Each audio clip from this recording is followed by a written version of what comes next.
Thanks. Okay. Welcome to the regularly scheduled meeting of the Economic Development and Regulatory Services Committee for today, May 1st. I've been joined by a quorum of the committee, which includes Councilmember Cano, Fletcher, and Gordon. I'm going to start with the consent agenda, which are items 5 through 11. This includes the regular liquor business and gambling licenses for May 1st, operating conditions for Aroma Massage and Body Work, business license operating conditions for Mr. Santana, bids for removal of branches, brush, weeds, and grass growth, a rental license reinstatement at 203 19th Street East, a travel donation acceptance from Anna Peterson, our Step Up Director, extending the development rights for 4146 Fremont Avenue North redevelopment, and referring to staff the subject matter of the Innovative and Small Business Pilot Permit. Are there any items anyone would like to pull, items 5 through 12? Seeing none, I'll move the consent agenda. All in favor signify by saying aye. Aye.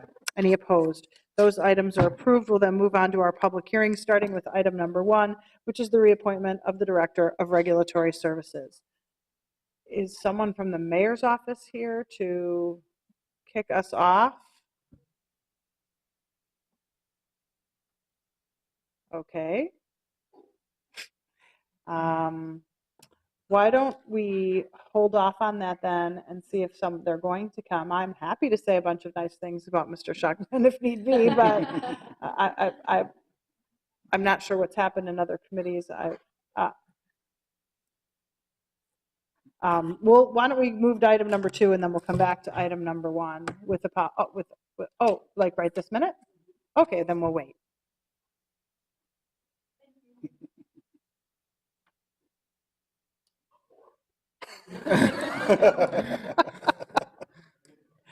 Can you break into song on that? We welcome the mayor to speak to item number 1, which is the reappointment of the Regulatory Services Director, Noah Schuckman. Mr. Mayor, welcome. Thank you, Madam Chair. I'm proud to put forward the name of Mr. Noah Schuckman, who has been leading regulatory services, I think, in a really excellent way over the last several years. As you know, regulatory services has gone through a series of directors. I think there's probably been 6 or so in the last 5 years. And so some stability, particularly in this department, is essential. But in addition to stability, Mr. Schuckman also provides a kind of leadership that I think we can all rally around. If you talk to almost any of his employees, they'll tell you that they really love working with him, that he's a good leader, that he respects the input that he gets from his staff. And he's also leading the department in really a new direction that takes us away from thinking about regulatory services in terms of simply inspecting buildings and weeds and conditions, and brings the focus more towards people. And that's a transition that I think we need to be making collectively. Not a focus on our infrastructure and on bricks and mortar, but on how the decisions that we make at the city actually impacts people's lives, and it does have a substantial impact. We're seeing that right now in a series of landlord revocations and rental revocations, and so what I appreciate is that Noah Schuckman has made a really substantial commitment, not just to working with or intra-departmental staff, but working with kind of a cross-departmental approach that will facilitate literally looking at issues and aspects of city government from a more personal and human standpoint. So I'm very proud to put his name forward. I think Mr. Schuckman will do an excellent job, and I would ask for your support. Thank you, and thank you for being here today. So we'll open the public hearing on item number 1, which is the reappointment for the Director of Regulatory Services. Is there anyone here to speak to this issue? Anyone? Anyone? Seeing none? Noah, do you want to say a few words? Thank you, Madam Chair, Mayor Fry, committee members, appreciate the time. Very briefly, I'll just say a few things. At our recent all-staff event, the department focused on ways that we bridge the divide with residents, visitors, and businesses in the city. And as the mayor referenced, working in a regulatory agency is difficult. There's a natural conflict between our staff and the people with whom they interact. They have difficult jobs, and they do them with grace, and even in the face of hostility from the people that they're working with, towards government, or to them personally. That my staff handles these interactions with empathy, thoughtfulness, and a focus on education is one of the reasons I'm honored to be in this position. There are two major reasons we focus on education over punitive enforcement. First, not everyone in the city starts from the same circumstances, and to apply enforcement without keeping that in mind only exacerbates the disparities. Second, education works. We've found that taking the time to educate people on requirements increases compliance and reduces the numbers of actual orders that we have to write. At our staff event, staff was asked for examples of ways they have built a bridge to the community, and I wanted to just quickly share some of their words. The first staff member said, "I proofread all housing orders that go out to homeowners so the orders make sense and have correct due dates. Doing this avoids owner confusion and 311 calls." Another staff member said, "Last winter I came across an individual with a wheelchair who was trying to cross the road but couldn't because cars were not stopping for him. I turned my lights on, blocked the cars with the vehicle, and let him cross the road." Another staff member said, "I was able to build trust with a cat hoarder, and instead of turning her world upside down by taking all her cats at once, I worked with her over several months to accept the removal of her cats one by one. By doing it this way, it reduces the risk for relapse and future problems and helped her mental recovery." And finally, "I received an interior complaint from a senior citizen, and upon inspection found the entire bathroom ceiling had fallen out and there was plaster everywhere. There were multiple serious conditions that ended up requiring the property be condemned, and she was so thankful because of the sincere care and concern that we exhibited, and she ended up in a better living situation."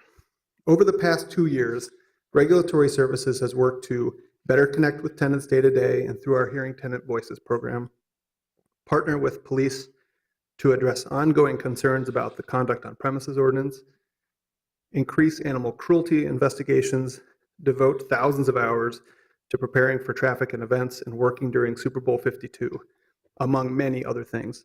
This is my 15th year with the city of Minneapolis, and this summer marks 10 years for me in Regulatory Services. The department, as the mayor referenced, has weathered challenges and emerged stronger together from them, which is why we are able to complete this great work and continue to move forward.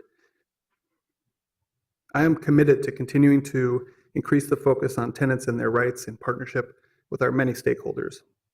Seek out efficient service delivery for residents and businesses, find new routes of connecting with the community on parking issues, implement and expand our new Career Pathways program designed to offer pathways to promotion and career opportunities for people of color and women in the department, and look for opportunities for additional partnerships within the enterprise.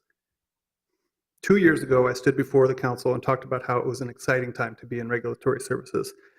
I still feel that way, and I'm very proud of what we've done and where we're going.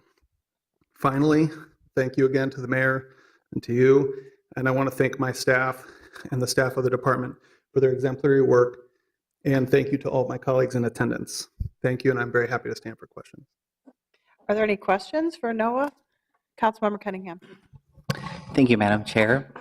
I just wanted to take a moment to speak in support of your reappointment. The one question I have for you is, what is your favorite part about this job? Madam Chair, Councilmember Cunningham, thank you for the question. I referenced my staff a number of times in the meeting, or in my remarks, excuse me.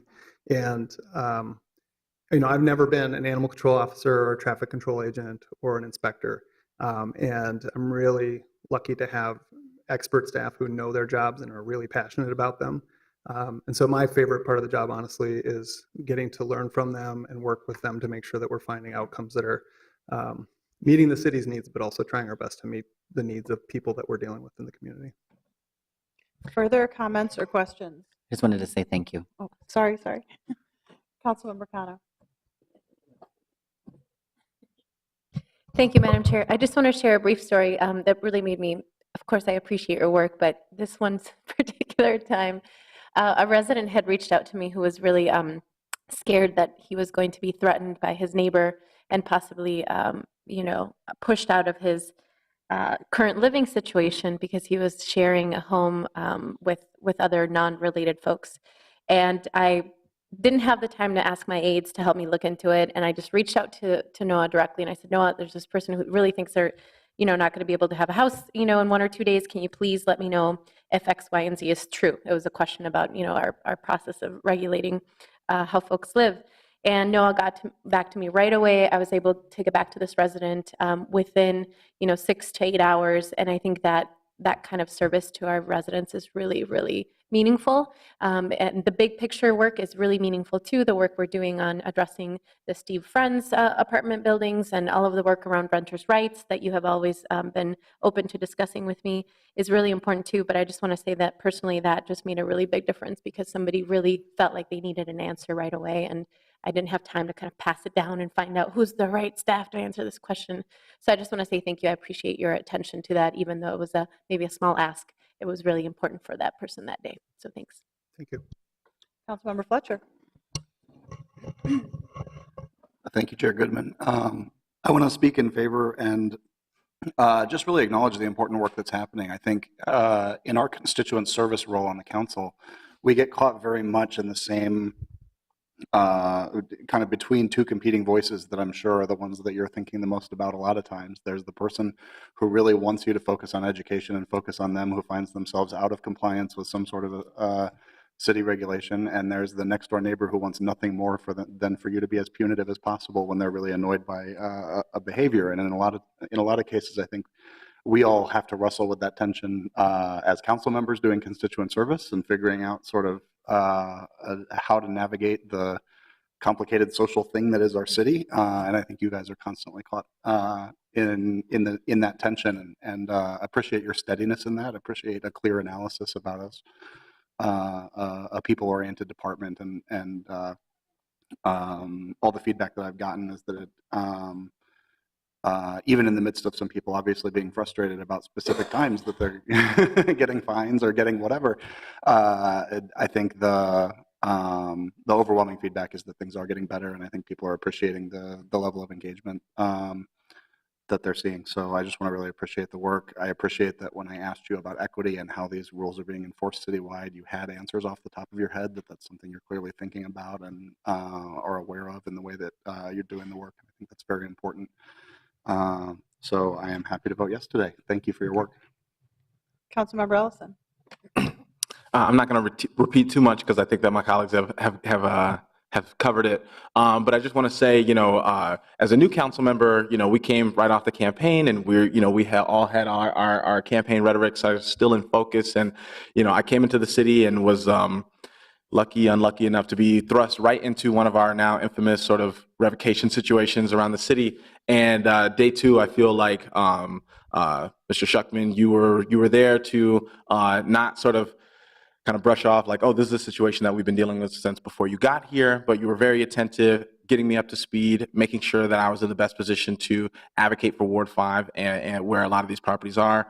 And I'm really thankful for that. And I think that I came in saying, we need to be people focused and not structure focused. And you were like, yeah, already there. Thank you very much. I'll be working with you on that. And so I just want to thank the mayor and thank you. And I'm excited to continue working with you in the future. And I also want to say that as a new council member, it can be very difficult. It's easy to get the answers to the questions you know to ask. It can be difficult to get answers to questions you don't know to ask. And you've really been I'd say proactive in making sure that I'm kept informed, even if there's a situation that might be sort of sneaking under my nose. You're like making sure that I'm informed, and I really appreciate getting able to work with you in these first couple of months. So thank you. Thank you. As the old council member, I will say that I probably spent half of my career avoiding all of the things you're working on. Nobody loves a regulator. No matter what department it is, they're going to be mad at people in traffic control. There's going to be high emotion over what's happening in animal control, and they're not going to trust housing inspectors. It's a very difficult job to be able to balance the emotion of the public with the important work of the staff who really believe, and I believe, are doing what's best in the interests of the city. And to manage all of that takes a really unique kind of person. It takes someone who understands the elected side, who understands the staffing and leadership side, and understands the people nature of the job. I think you are an extremely talented leader in this regard. We have had a lot of, in my tenure on the council, we've probably had 6, 7, 8 people do this job, and they all did parts of it really well, and some of them did parts of it less well, but you seem to have all of the parts fitting together at the same time. And so I think it's a very solid appointment. It would have been disappointing to lose your leadership in the city, most of all because of the way you respond. You are very responsive, from coming to every agenda-setting meeting to personally returning phone calls, it sounds like, from everybody who wants to talk to you. I think I'm most proud of the fact that you grew up in the city through the system. You've worked your way up, which says something about the people that you lead, too, that they can work their way up, and that you have promoted a number of people within your department, and you value the people who work for you. I am very proud to be able to support you here today. I've worked with you now for 15 years, I believe, and I just think you've done a great job, and it's great to see you in a position where there's no one here saying anything negative when it really sucks to be the regulator. And I think that says something about you, Mr. Schuckman. Thank you.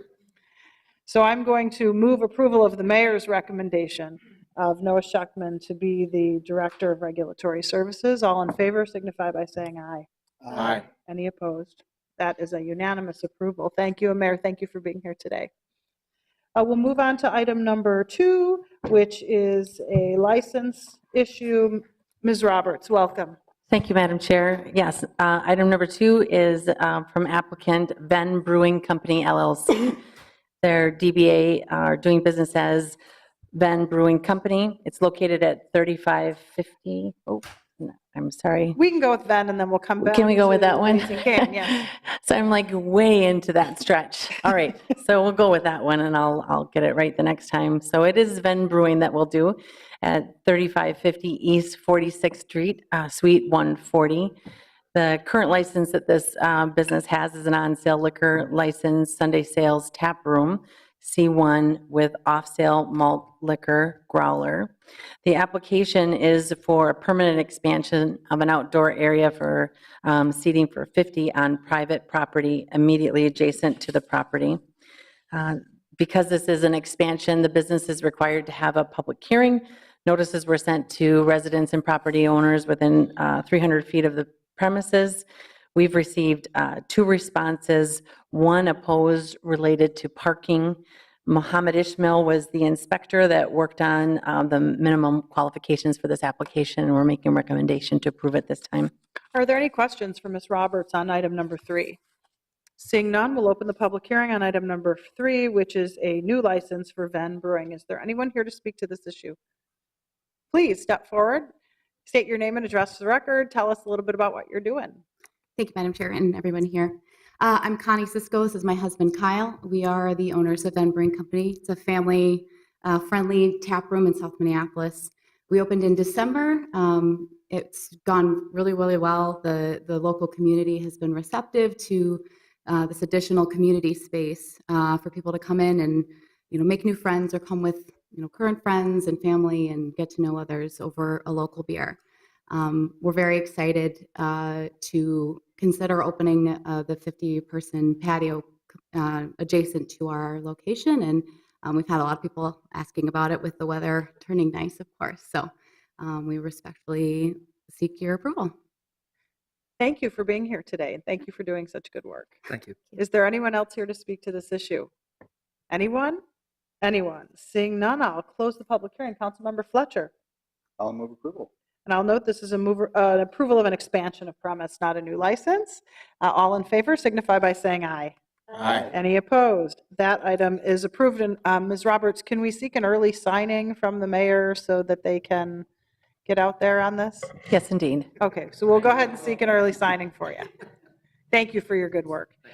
Ms. Roberts, on item number 2.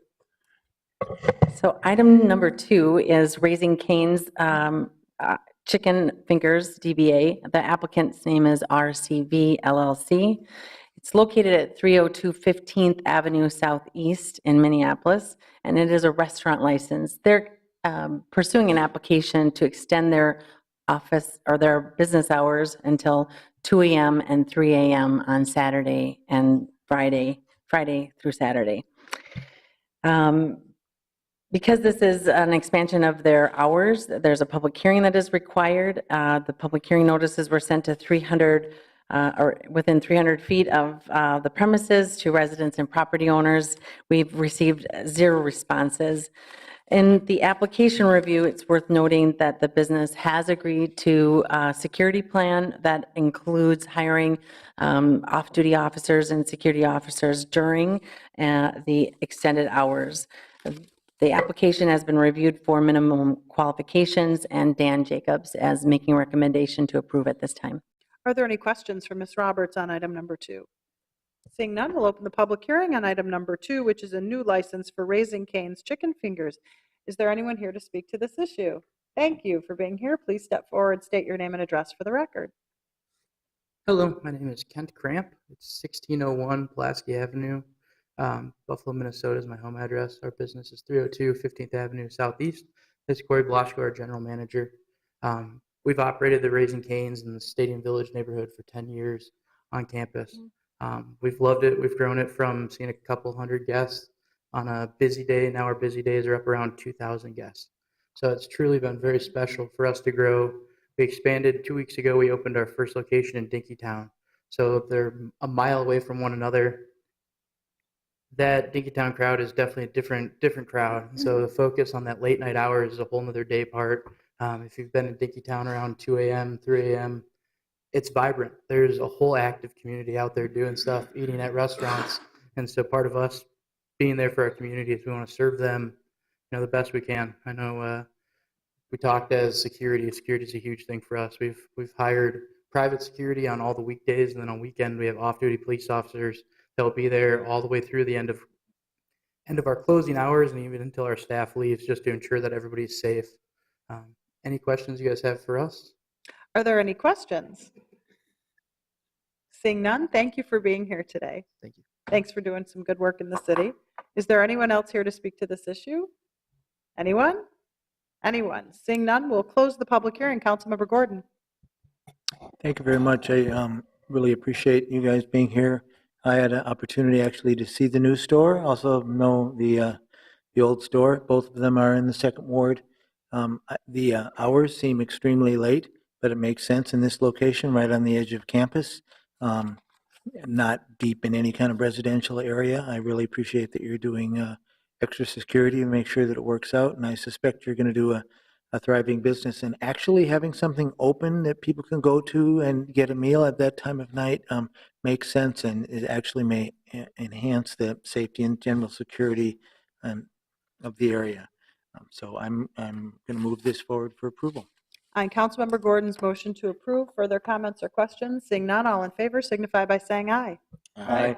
Any opposed? That item is approved, and we'll move on to our remaining item. Ms. Roberts. Thank you, Madam Chair. The remaining item is for Hamburguesas El Gordo, LLC. Their DBA is Hamburguesas El Gordo.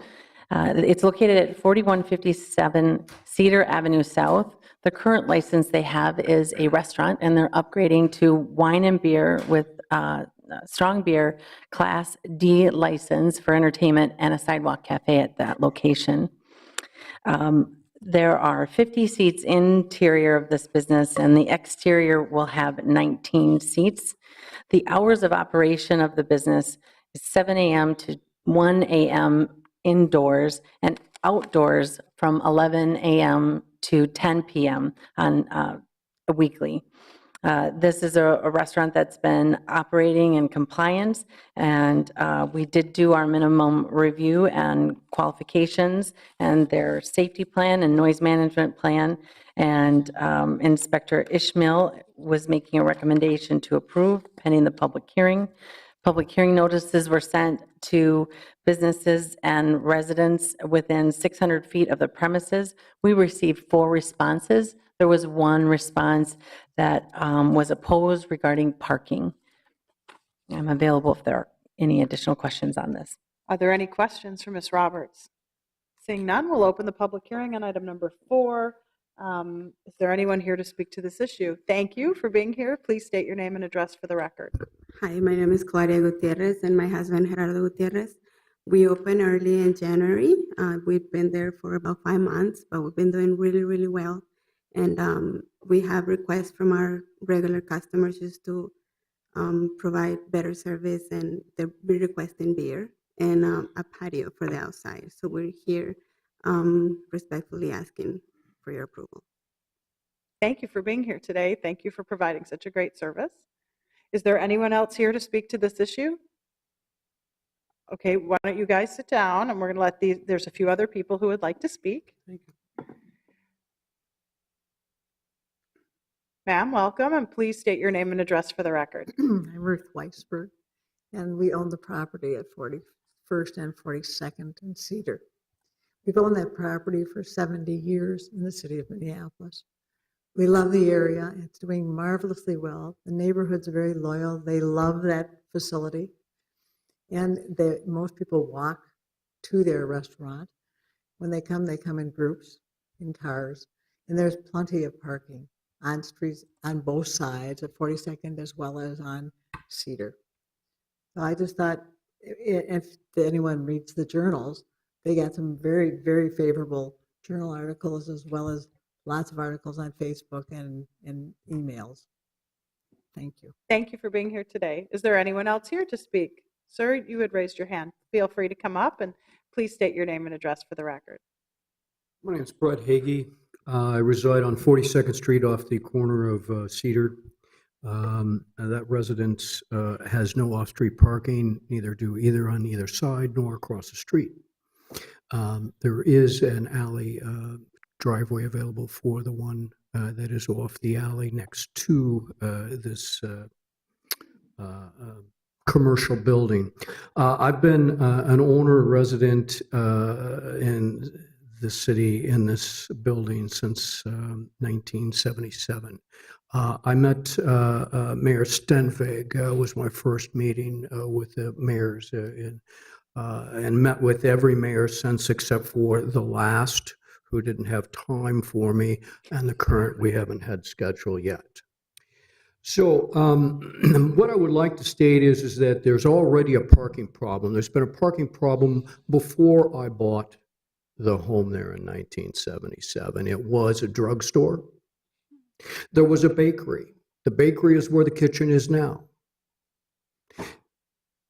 There was a 1-hour parking signs that were put up for the residents so they could actually get to their properties with all of the activity that went on. That was Monday through Friday, and now it has become 7 days a week. So there is not even weekend parking available for a resident to take a rest. So from the parking issues have become larger and smaller depending upon the businesses and the activities. To expand this, I think, is asking for a parking problem, not simply for the resident and the three around me, but the neighbors also. It's going to be a 2-block impact. It's a half a block impact now with not expanded seating. Saturday, I stood there on the corner. I watched half a block up, half a block down, half a block to the east, half a block to the west. That was just without expanded seating, without alcohol, without extended time period. So we will have that.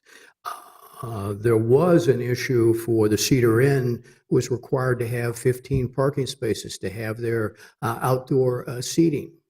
I'm told that that's no longer part of the city ordinances.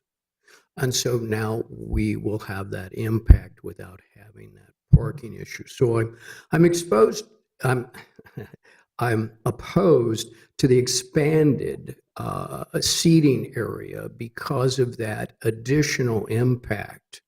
That additional impact of another 20 seats is going to go 2 blocks in every direction.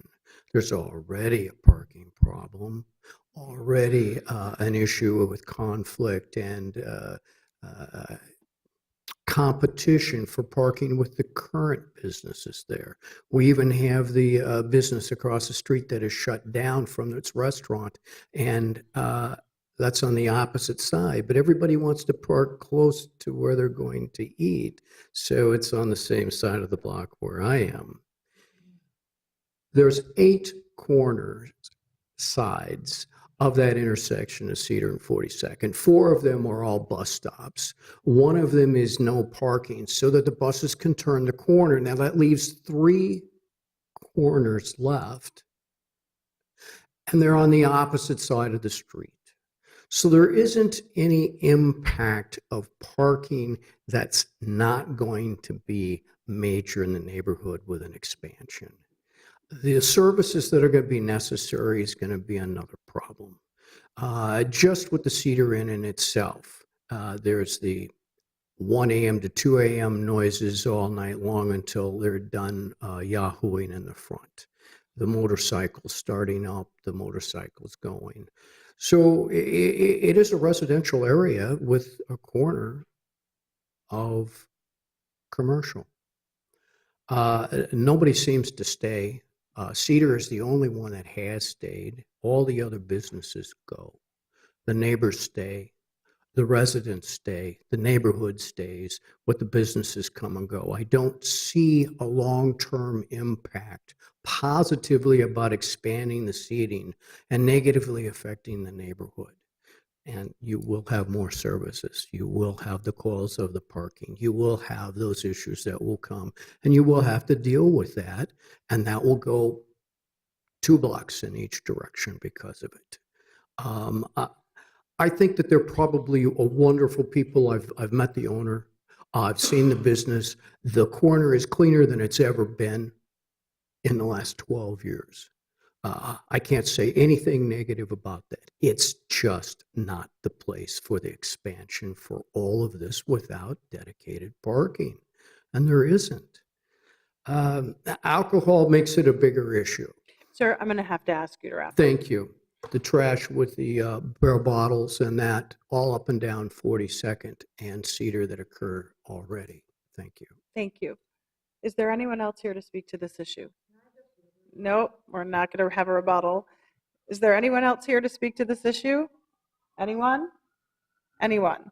Seeing none, I'll close the public hearing. I'm going to move approval of the request. I do have a couple of comments to make about this, however. First of all, this is a sidewalk cafe expansion, and what we've seen with sidewalk cafe expansions is it simply moves people from inside to outside.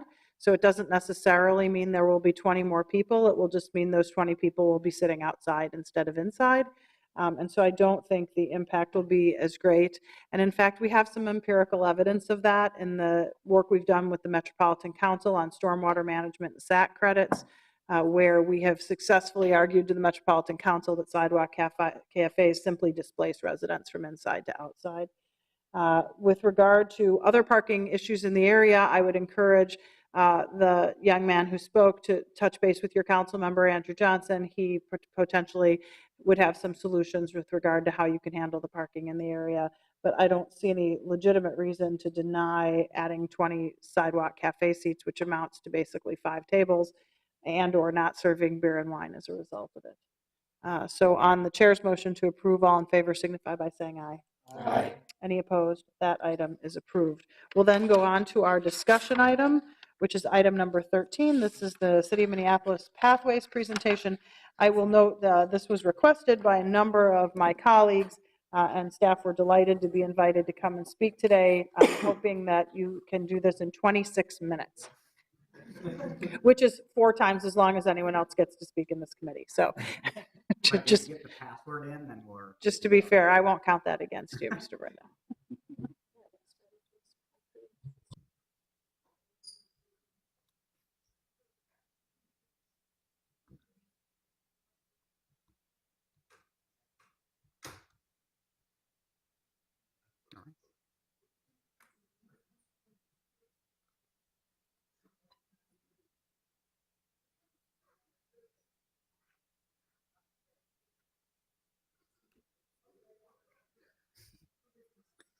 Discussing hamburgers.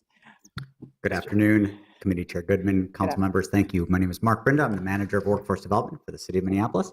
I've worked with some of you and new faces. Nice to meet you guys. So today we're going to try to do 2 things in 26 minutes. My team is going to yank me off so that they have appropriate time. We're here to talk about career pathways, and so the appointment of Noah was unbelievable because he actually did drop career pathways, which is a project that we're working on with Reg Services, so it was a nice segue. Also, I can't believe he's been here for 15 years. He must have started when he was like 15. So, but that aside, so I'm going to do some stage setting, and then we'll move into introducing Tammy Dickinson and Mike Slezak, who make up the team of career pathways for the city of Minneapolis. So, not that we need to go through city department structure. You guys know that. I'm using this as a prompt to remind me of some talking points. So, workforce development sits within the Department of Economic Development. This is sort of an unusual piece, especially within the world of workforce development and my colleagues across the country. They're oftentimes within divisions of human services. They could be in a public health division. And there's a lot of sort of debate where it best sits. For the last decade and change, we've been in the economic development division. And part of that vision was that workforce development, human capital development, is really about the tools of economic development, whether it be working on the supply side or the demand side. We straddle both, right? And so here we sit in the Division of Economic Development. And beyond just where we sit, it also has brought resources from the city to workforce development. And for the last year or 10 years and change, as I mentioned, we've been part of the sort of funding structure of economic development, receiving funds from you, the council, and the mayor's department, whether it be CPED funds or general funds, to invest in human capital. And that allows us all this flexibility to do programming that complements what we do with the state funding, as well as with the federal funding that we receive. So just to set that stage, this is the suite of services. And I don't want to walk through each one of these, and I don't want to go into youth programs today, not because they're not important to the strategy, but because this term, career pathways, works on the adult side much more closely. But you'll notice that in adult career pathways, this piece called Minneapolis Career Pathway Fund, which is what we're here to talk to you about today, is where it's going to be highlighted. You can see other work we do. Governance, not an exciting piece for most, but for those of us who are in city government, we kind of look at this and think a lot about it because it impacts our day-to-day. The reason why I'm up here today in front of you is that Minneapolis is a designated workforce development area brought forth by the federal legislation. So we are here in many respects because we have a workforce board that governs our work, because we are a direct recipient of federal funds for workforce development from a fund called Workforce Innovation and Opportunity Act, WIOA, which was brought forward in 2014 to replace. What that does is it sort of sets up a different governance structure. While we report to you and then to City Council, of course, in the mayor's office, we also have a private sector board. It used to be called the PIC, Private Industry Council. We call it the Workforce Development Board. And it's a 21-member board led by the private sector, which is mandated by the federal government. So we have these dual structures that are in place, right? We both are here as well as working with our board to do this work. How we do our work. Our work is done through community-based providers. We've been doing that model of work for about 3.5 decades. It's the model we moved to when we started to see more diversity increasing in our communities, when we saw that cultural competencies and language groups could be much more easily matched through community-based providers. So rather than being a central hub of sort of service delivery of a city, we decided to subcontract to our community-based organizations. And you'll see sort of who and how we do our work through our community at those various locations. Now, it's all very deliberate. How we go about this work is that we layer on it then equity lenses, we layer on poverty and unemployment. We're trying to always be conscientious and thoughtful about where we're seeing those high sort of concentrations of whether it be poverty or unemployment, or where those two are so closely matched, as well as where our bases of communities of color and how we need to respond appropriately to them because they're so correlated in Minneapolis as well as throughout many large American cities. So here's 2016 data that we mapped. We're in the process of mapping that 2017 data, so forgive me on that. But you can see that where our services are being provided are in the neighborhoods where we see those highest concentrations of those various attributes, right? Whether it be poverty, unemployment, high concentrations. So in that context, right, that of how we deliver service, we're constantly having to adjust to what the economy is doing and the labor market.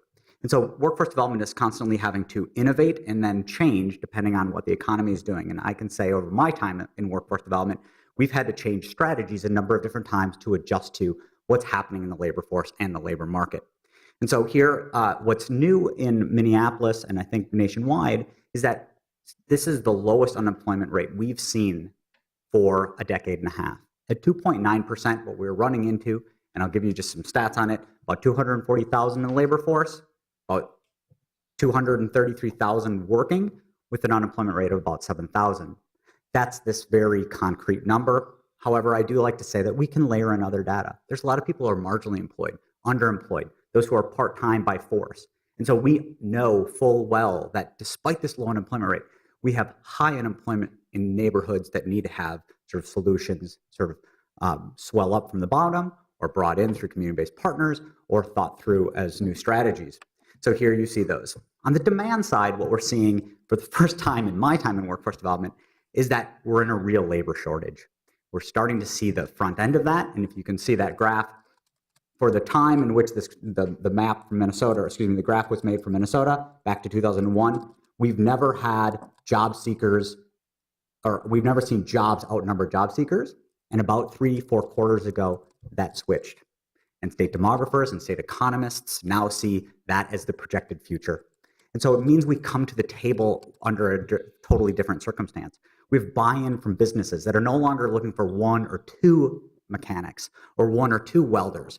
They're looking for 10, they're looking for 20, and their business partners within a association are also looking for that. And that's really what is giving us this impetus to move to what we call career pathways approach, which is trying to make sure that we're balancing both sides of that economy, right? So we're looking at the demand side and what we can do, and on the supply side, who are these folks that are unable to gain foothold and traction in the economy, and that right now have real opportunity because of the expansion labor market. Just to recap, and then I'm going to move on because they'll kick me off the front here. I just want to recap what we do in workforce development and how we bring our statistics sort of around every year.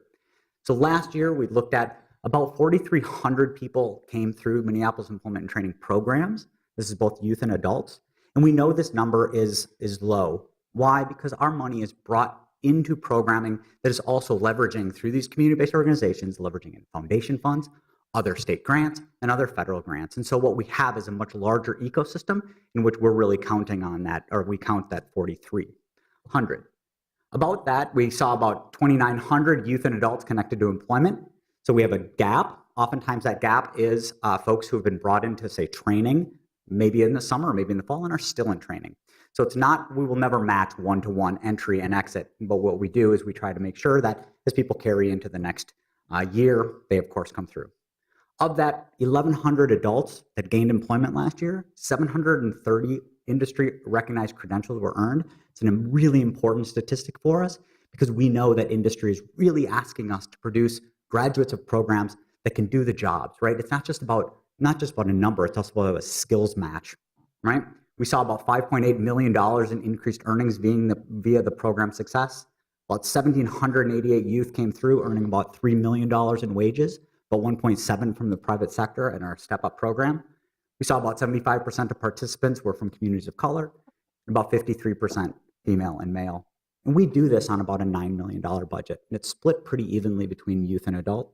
And I don't see that changing, that expenditure amount changing much over the next year, although it does change as we go after and successfully compete for federal or state grants. So I'm going to stop there. That's the background to career pathways. What I want to do is invite Tammy Dickinson, who's been leading these efforts and has done an excellent job in building both the public sector pathways as well as our tech hire pathway, which is around IT and STEM jobs, and then expanding it out. So Tammy? So, Mr. Brenda, I'm just wondering where questions fall into this. If there are questions based on what you've presented, Sure. do you want to do that first before we move on? Is that? It's up to the council. Okay. Does anyone have any questions other than me? Okay, I have a number of questions. Okay. So in one of your earlier slides, you talked about the workforce boards. Mm-hmm. This has been kind of an issue with me. Mm-hmm. So it's hard for me to understand whether or not we're working for people who need jobs or we're working for employers who need employees. And the workforce boards seem, just reading that it's private sector led with 21 members, other than the mayor, most of them who work for businesses that need employees. How are we knowing that we're actually getting at the people piece of this? I think that's great. There are all sorts of organizations that work to say, yeah, okay, you need more nurses. Right. Let's help you train nurses. But we have a population that's in need of employment services, and maybe they will or will not be nurses. So what is your view or leadership's view on this issue of the governance. I think it's generally starts at the top. And if the workforce boards are saying, yay, we need more energy in financial careers and health careers, and the county's going to pick that off because it's easy, then we're going to do that. How do we know that that's where our people want to work? And so I'm interested in that question. Okay. And I have 4 others after that. So we'll see. Maybe I'm the only one who has this concern, but. No, I understand, Committee Chair Goodman. That is, I think, at the heart of this question of workforce development. There's sort of 3 strategies that have always been at play within workforce development on sort of national scale and locally. Are you working on behalf of the job seeker, the communities in poverty? Are you working sort of in the middle ground, which we have not had a lot of traction on because the supply-demand equation has never been sort of lined up? Or are you working at the bequest of sort of a private sector company who says, I'm on this board now, let me run some money into my company? I can say in Minneapolis, we've been very fortunate. Our onboarding process of new members, the way we recruit, we sort of set that stage right away, that this program has, for the history of in its existence, worked to the benefit of low-income residents across our community. We've set that up because of the way in which we've chosen to subcontract our money out. Money does not go directly to corporations. It goes to community-based organizations that are in the community, that have shown through competitive RFP process that what their main mission is to serve community. Now, how do we balance those interests of the private sector? We have to be cautious of it, but we also have to be realistic that in many respects, these companies do provide the employment. We've actually not run into too many opportunities where a board member is advocating for their company to develop a training program or to be on that. So we haven't had to cross that bridge too often. But we're conscious of it. We know that could be a case. So we are aware there's no safeguards. Federal government, one way, and I'll stop after this. In 2014, when they passed WIOA legislation, it was one of the few bipartisan bills that was put through because there was so much sort of acrimony in Washington at the time. And part of it is because it's trying to balance both of those. And this private industry council of, majority-led corporations plays well on some sides of Washington, and then the community-based approach, where a lot of the work is done, plays very well with the other. So what about changing the way we think about who's on the workforce board? Like, for example, are there any people who have ever sought a job through this process on the board itself? I'm trying to go through my board members. We've had folks that have come through the dislocated worker program. We've had folks that have come through unemployment insurance programs in general. One of the challenges with the designation of a workforce board and the seats is we don't have open seats for community members where other boards might. There's not a designation that says you must have or But we could do that. It's absolutely a possibility as long as we keep that balance appropriate and under the rules of majority led. Because one of the things I've noticed in the appointments is no one lives in the city. Half the people or more need that waiver because they're not a Minneapolis city resident. I've always wondered about that. Right. So, I mean, I don't want to get into great detail about it, No, but I mean, I'm just looking for places where we can walk the talk in terms of paying attention to people who need the jobs. I did, of course, have questions about these community-based organizations and their commitment to finding jobs for people at $15 an hour or more versus the commitment to resume writing, skill building, and jobs that are $10 or less.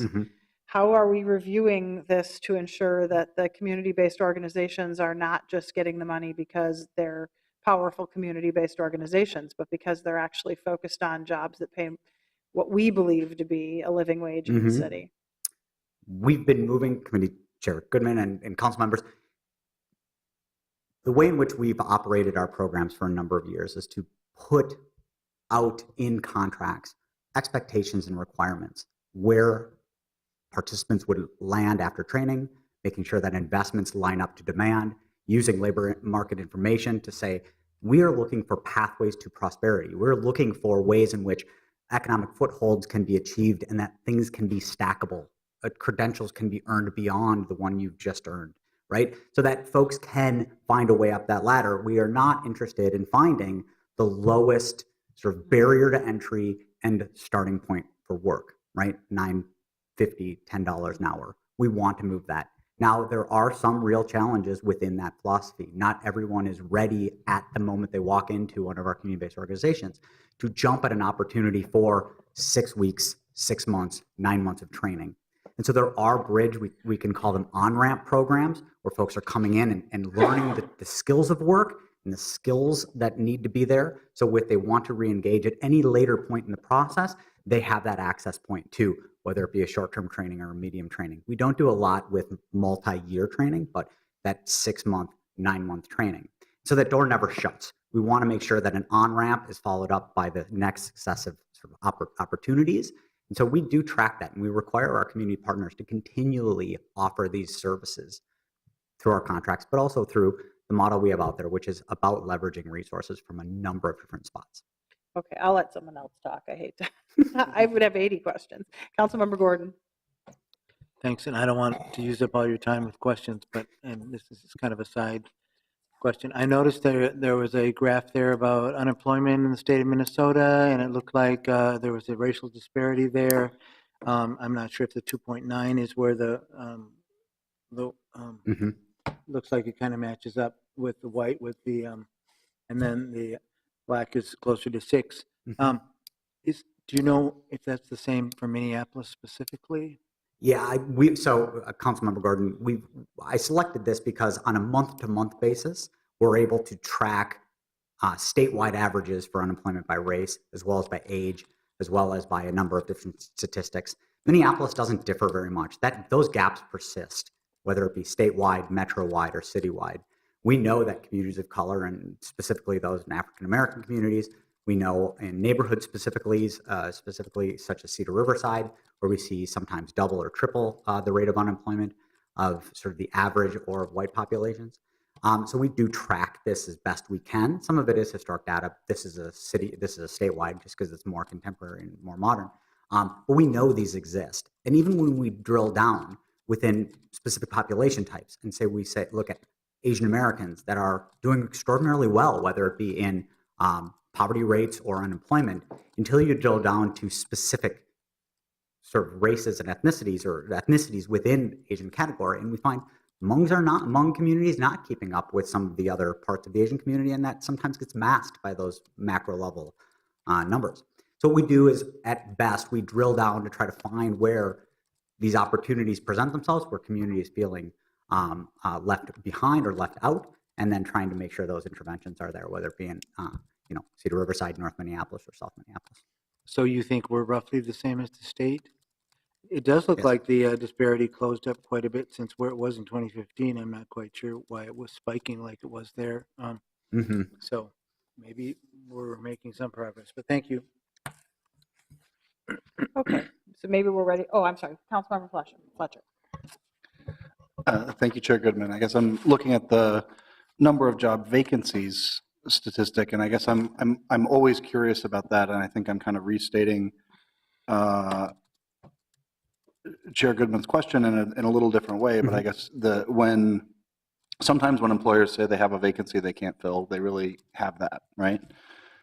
Sometimes what they're really saying is, I want a welder and I can't find any welders.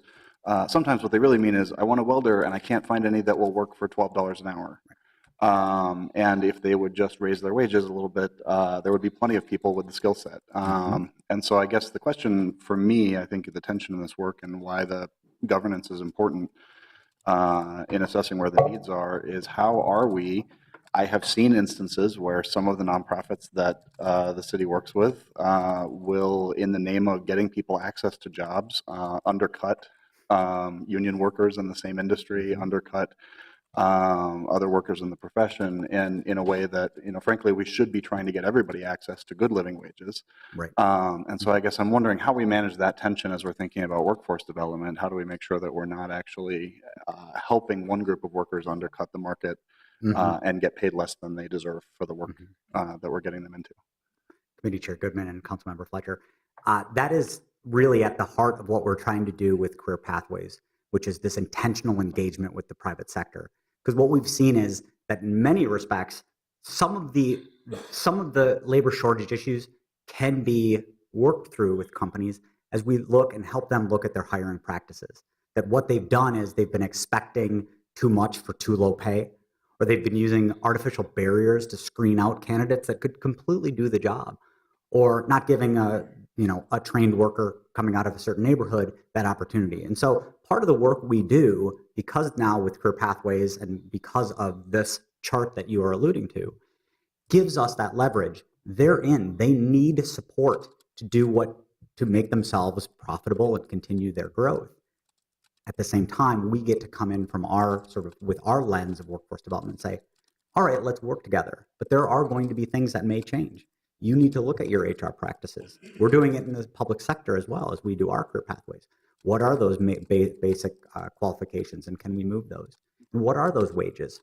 Is what you're seeing is no applicants because the guy down the block or the woman business down the way is paying more. And so we help businesses look at both of those.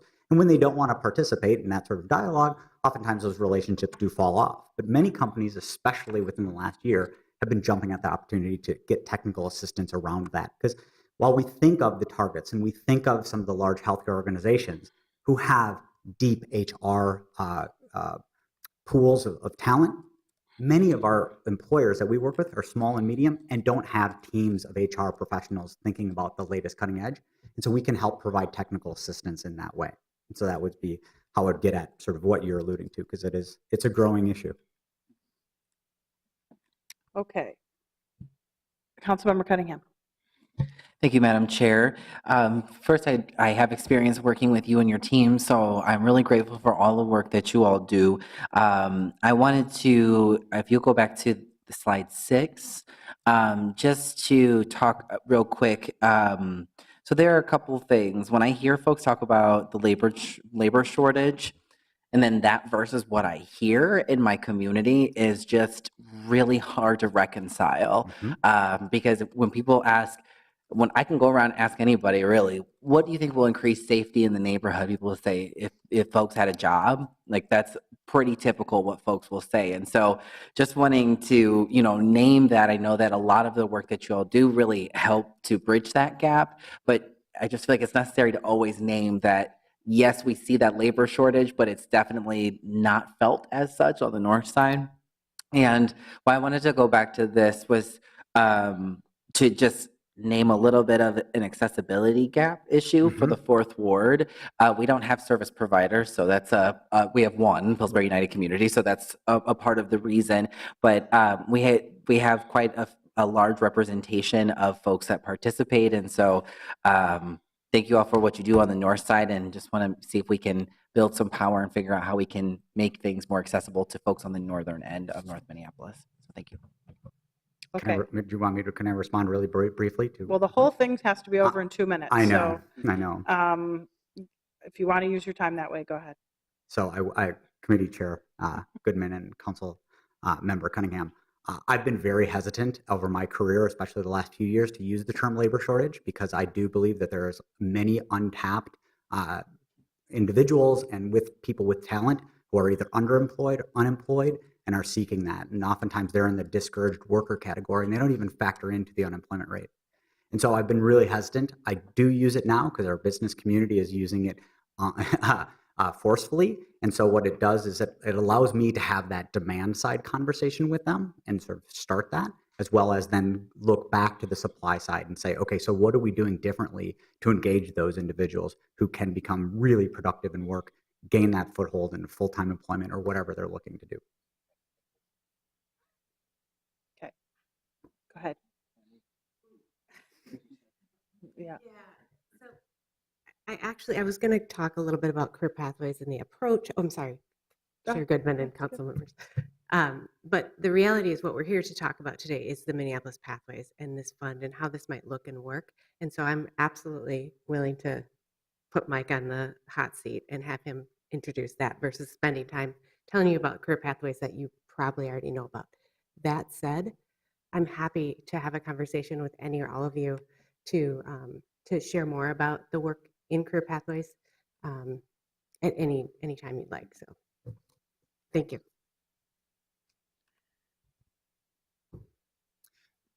Committee Chair Goodman, council members, thank you so much for having us. How would you like to handle time right now? I can give you a really quick overview. We're just discussing whether or not, we have this economic development study session coming up in 2 weeks. Is there an opportunity to put some of this information into that so it doesn't need to be rushed and such? Do you guys want to discuss what you want to do? I really don't love the idea of like taking 10 minutes and having you rush through it, Right. because there are lots of questions and comments, and maybe that it makes more sense to do it in the context of the study session. Chair Goodman and committee members, David Frank from CPET. We are happy to cover some more, for instance, Tammy's information on career pathways as part of the economic development study session.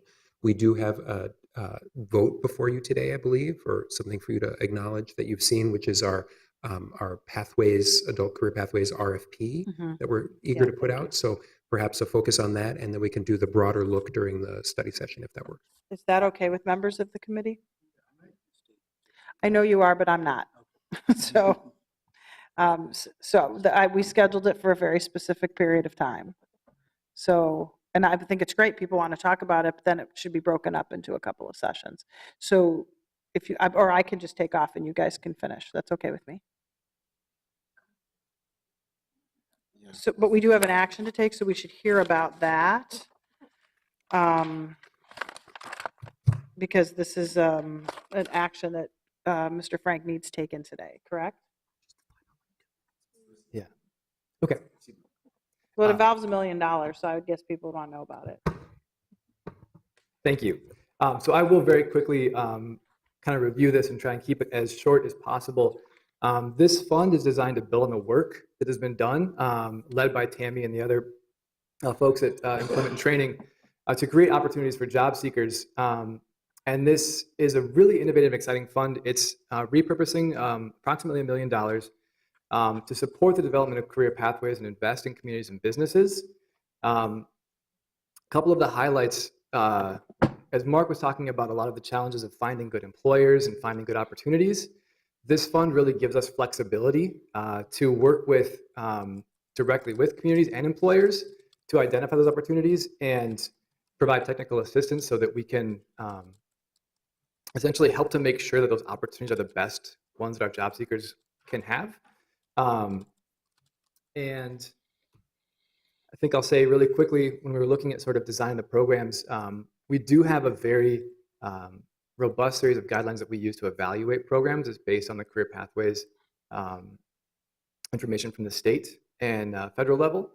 And these guidelines really take into consideration a lot of those considerations that you mentioned and the concerns that you mentioned.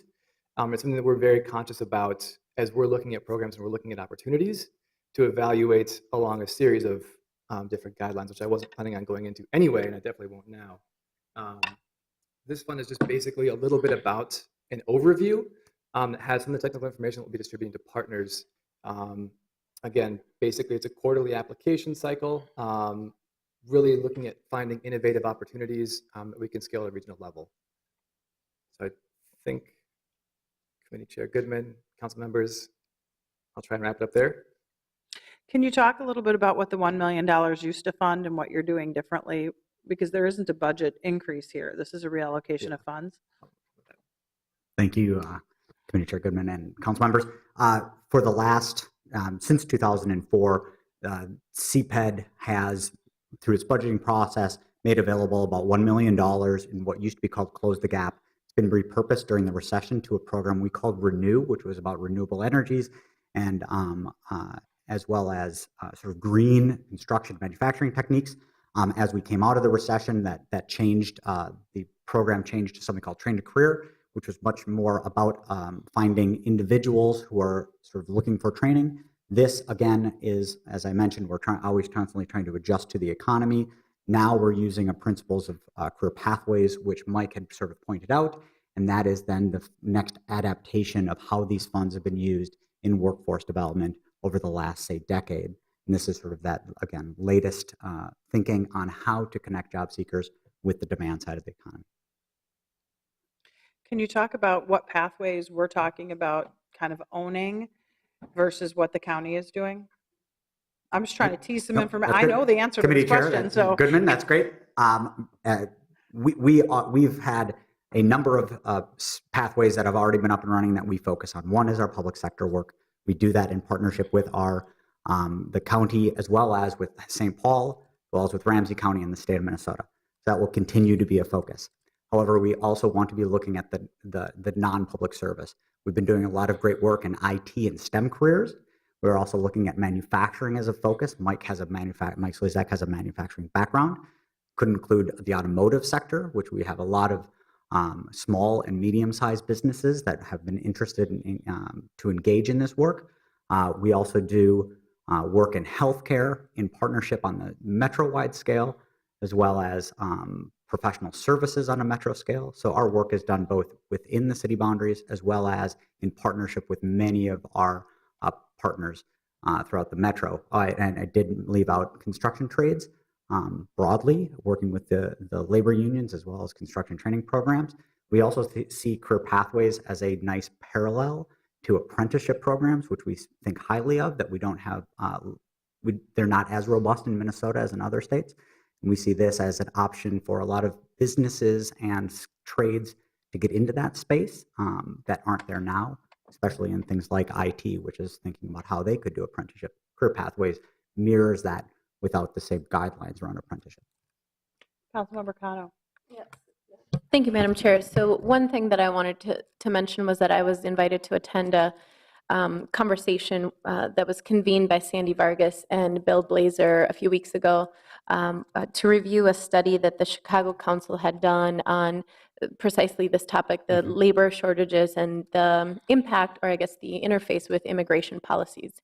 So I'm going to forward you all that link so you can check it out and see if there's some cross-pollination that can happen in our discussions, and would love to hear more at our future council session, study session, about the connection between this work and the immigrant community, the refugee community, as we see how different federal policies are impacting the growth or non-growth of this communities, understanding that we live in, a baby boomer state where, a lot of the folks are going to be exiting the workforce or are already. So that was kind of a side note. The other question I have is just more technical about, is this fund available now?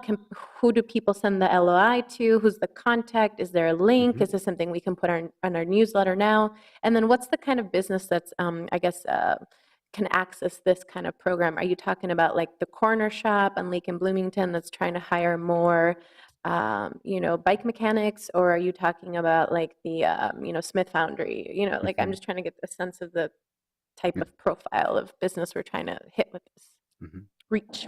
Committee Chair, Councilmember Goodman, and I apologize for the time. This is obviously a conversation that we should be having more often. I will say that a good thing is that in the Economic Development Study Session slides that I put together that will be discussed in 2 weeks, I think, I focused much of our attention on career pathways in that already, so hopefully that will give us an opportunity to have more conversation on that. Back to your question about how is this then put out? It will go live as soon as we feel comfortable that this has been moved through here. It is ready. There will be the contact information will come back through Mike Slezak, who is going to be our main point of contact for anything career pathways related. And we are looking for a much broader sweep of interesting programs to come through the letter of interest and then some technical assistance. We've had interest from the food sector saying this is a growth industry and we can't think of this all as low wage. There is career growth. They probably need to do it on a sort of aggregated scale with not just one employer, but multiple employers coming together. But it could be everybody from, as long as there's value in that proposal, in that strategy that shows that we're moving towards the goals, which would be self-sufficiency, family, stability in wages. But it could also then, be accessed by 5 medium-sized companies, or maybe one large employer who really has a dedication and commitment to hiring 25 graduates from an IT program. We'd be looking at all those, and as long as they hit our high points of equity, of access, of competitive wages, and of opportunity to grow in that field, we'd be then weighing that against that. So there isn't an action that really needs to be taken. This is a receive and file, but I thought since it was a redirection of $1 million, I really want to know about it and get a sense of what was happening. Is there kind of concurrence amongst members of the committee that staff should move forward because we don't have any other pressing questions about this particular strategy, and then we can get the context of career pathways in the study session? Is everyone comfortable with that? Okay, thank you. Thank you for your presentation. And Irene, you don't really need us to take any action here, correct? Okay, so I'll move to receive and file item number 13. All in favor signify by saying aye. Aye. Any opposed? That item is approved. Seeing no further business before us, we are adjourned.